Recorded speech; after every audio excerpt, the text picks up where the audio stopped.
bela jelen barikada ni video ama adresse jonna ambe video ama adresse Mali Fédération femi balontanaw ye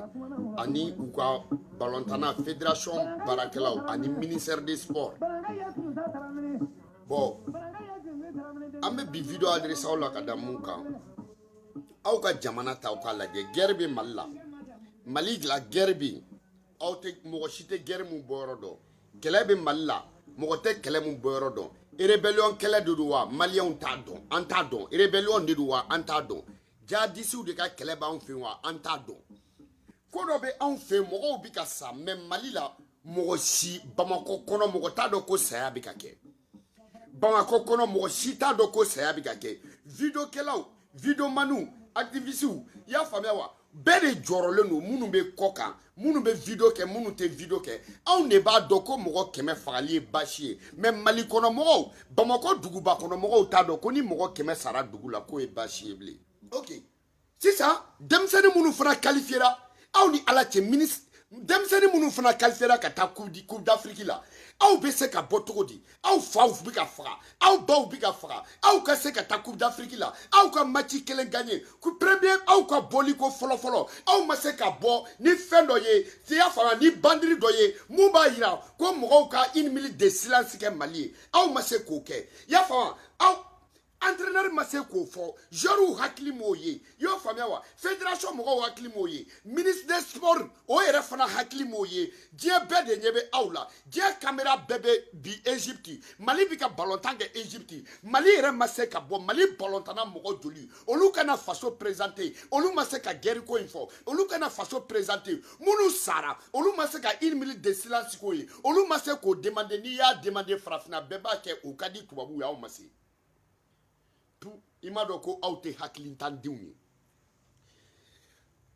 Cédric Oumar Kanouté ou kumika palestinien fa Kanouté bido o ya soro ay gleki dodo akoro gleki mumba yira ko mogo ku nyejo Palestine na ko ubika ba palestinien ma ku ka islamé toyi ya famia wa Cédric Oumar Kanouté ay bido ayaka mayo korota ka palestinien ya famia ka dusumangania ke kata palestinien ma Cédric Oumar Kanouté akele o do jebe miri la Palestine na aw bogo aw bakele aw be fe ka ko nyoy aw ka bo salf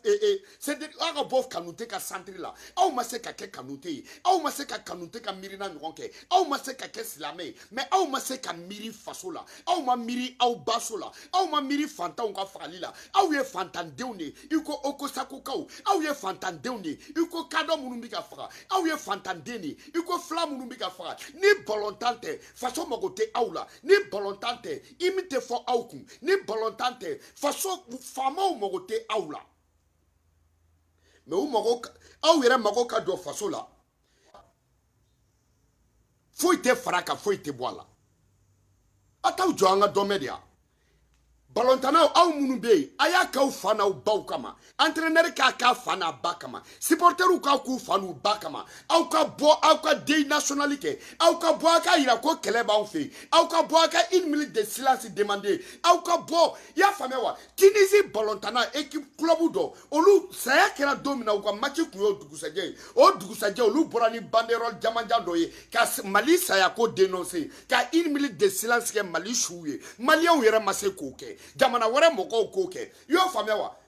ah mais balontana fana be balontana aw fana tise ko oyira balontana munu be ni jebe nyeba la aw tise ko oyira afo moptika dote balontana nuna afo kado dote balontana nuna afo maraka dote balontana nuna afo bomana dote balontana nuna afo fla dote balontana nuna afo balontana nunu te Mali deun afo siga soka o de ni seguka te fani bala ni an kumana kan blalenu ela aw yere ka lajɛ gerbe Mali jamana ka concert de bi ka organiser artistes aya ke ala kama aka concert neme jeune aw munu me jeune aw munu ye rapperu ye aya ke ala kama aka concert neme na ma nya ka be concert ke yana ka concert damne ay dey nationalité ya famewa bo sisa artistes yere olu faw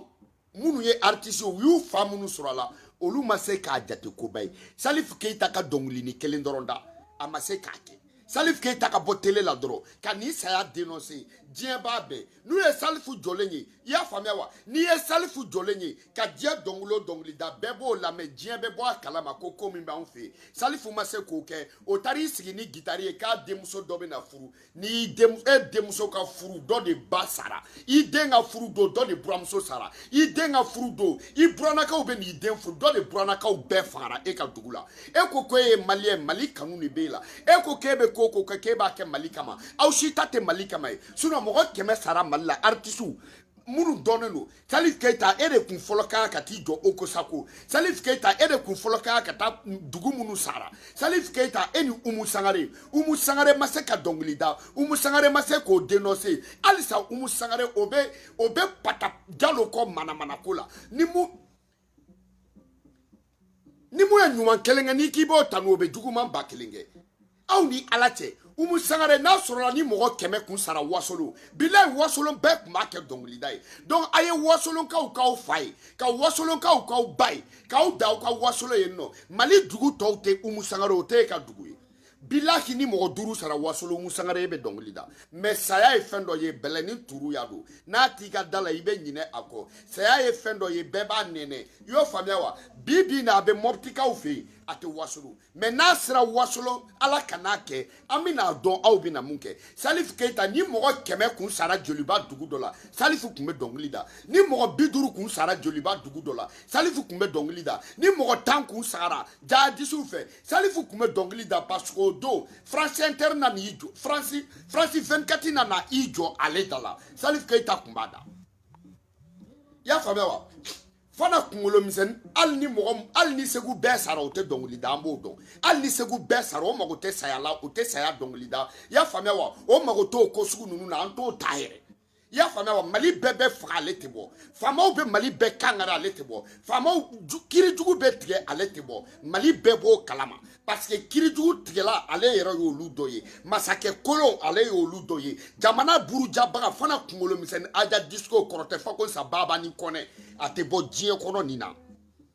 yo famia meni sungalo damne la beta disani do biria kuna kata misiri do la dro kata ke pako saraka boy yo famia wa ni sungalo sera dro abe disa biria kuna ka koloshi mine yo famia wa aja disco nana de ya famia wa mogo biga sa ifa dugula e muni e kongo muso ba lame e maseka sa ya dononsi wo muso fanga damne I maseka denoncer like fo I make ko baba ni wulila la bilay ne o fa wina ate wuli parce que chitanedu ate wuli diena ibilisa ate wuli wallahi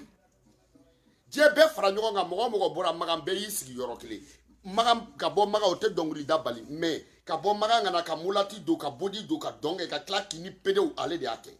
eni alache madamana artisu abla yi jabati ene kumbe togomina eni alache segu ni mopti mumbu bonyona mopti ka o ma deliga wardima mopti ka o me janfa e ma concert ke mopti te mali mopti bebe nyini ka fa abla jabate ma se ka bo ola korote fago sa abla jabate e ma se ka bo ola gasbi munu biga sa gasbi e ma se ka bola au ma se ka bo ola iba wan ya fama e mumbe arapu ke jako ya ni fangai iba wan e ma se ka bo ola iba wan mumbe arapu jako ya ke ka donglida ke ko kele ya fama wa ki yere ke jako ya sarye ki yere ke jako ya arapu kerera e malla iba wan au ma se ka donglida na au ma se ka donglida na iba montana demsenu bebe eko e ma se ka ni hakili soro